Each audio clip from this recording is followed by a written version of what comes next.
करने की कोशिश की, मैं इसे बहुत अच्छी बात कहूँगा, बहुत आपने, मैं सराहूँगा इस बात को।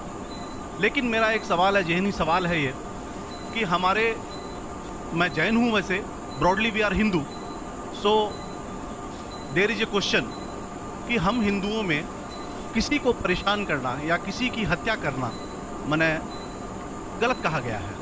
ये मजहब इसकी इजाज़त नहीं देता।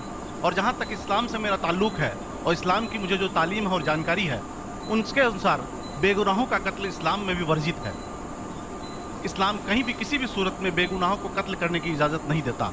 अगर आप मेरे सवाल का बखूबी और मेरे जहन में जचने वाला सवाल है ये जवाब दे दें, तो मैं भी आपका मुरीद बन जाऊंगा। यूँ तो मुरीद हूँ ही, लेकिन फिर मुरीद बन जाऊंगा कि इंसानों को सबसे ऊंची श्रेणी में रखा गया है, जहाँ तक मैं जानता हूँ।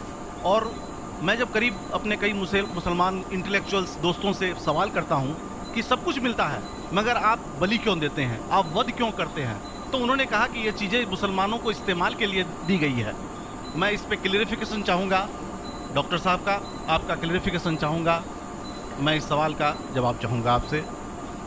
वालेकुम अस्सलाम भाई साहब, आपकी सलामती हो। वैसे में सवाल किया है कि वो पीस टीवी माशाल्लाह काफ़ी वक्त से देख रहे, और वो कहते हैं कि हर मज़हब में कहा गया है कि कत्ल करना, इंसान की जान लेना गलत है, हराम है। हिंदू मज़हब में कहा गया है, और इस्लाम में भी जैसे उनकी जानकारी सही है कि बेगुनाह का कत्ल करना हराम है। वो ये पूछते हैं कि बलि कहाँ तक सही है। बलि का मतलब मैं आपसे पूछना चाहता हूँ कि आप ये पूछना चाहते, मतलब जैसे हम लोग कुर्बानी के टाइम में, मेरा यही सवाल है, जाती सवाल यही है मेरा। अगर इस सवाल का जवाब देंगे तो मैं तो आपका मुरीद हूँ, लेकिन फिर से और पक्का मुरीद बन जाऊँगा।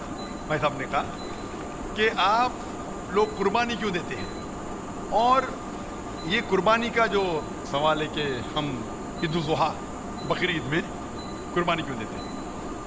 कुरान में जितना अल्लाह ताला फरमाते हैं सूरह हज में सूरह नंबर 22 में कि ना ही गोश्त ना ही खून अल्लाह को जाता है। अल्लाह को ना खून की ज़रूरत ना गोश्त की ज़रूरत। ये कुर्बानी के वक्त अल्लाह को खून नहीं जाता ना गोश्त जाता है।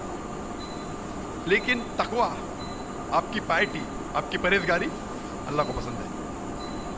आप अगर देखेंगे कि ईद उल ज़ुहा के बारे में क्यों हम कुर्बानी करते हैं, और वाक़या जानेंगे इब्राहीम अलैहिस्सलाम का, कि इब्राहीम अलैहिस्सलाम को अल्लाह सुब्हानहू व तआला ने, उस वक्त बुत परस्ती बहुत आम थी, बुत परस्ती बहुत आम थी, और कुर्बानी इंसानों की बहुत आम थी, और हिंदुस्तान में भी आम है। आज भी हिंदुस्तान में कई दीगर मज़ाहिब में लड़कियों की कुर्बानी दी जाती है, बच्चों की बलि दी जाती है। क्या आप